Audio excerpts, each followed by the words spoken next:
There is a fix for GAMC. The governor's plan is to shift the people onto Minnesota Care.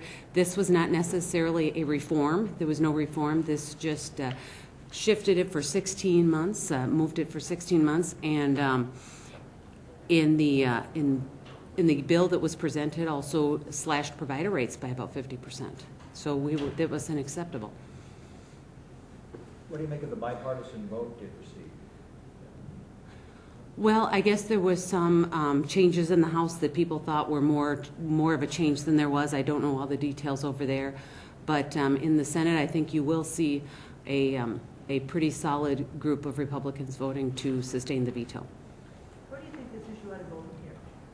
Well, I think if there are going to be changes made, it should be part of the big budget plan, because this shifts the budget. You know, we're just starting the process for fixing this budget deficit we're in, and this takes a chunk of it out and sets it aside and doesn't put it as part of the entire budget fix.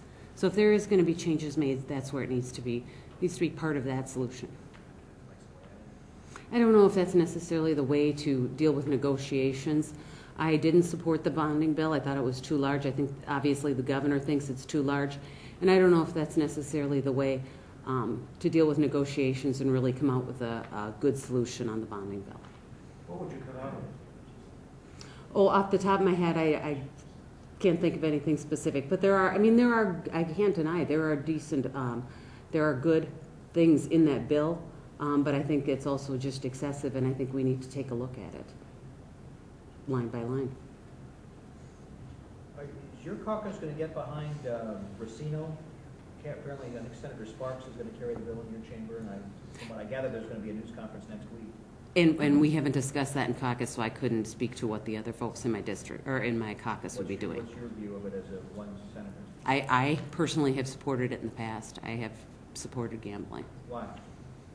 Well, I think that it's a way that we can bring funds into the state, and if we have specific things we want to run it towards, but that's not necessarily the opinion of the entire caucus.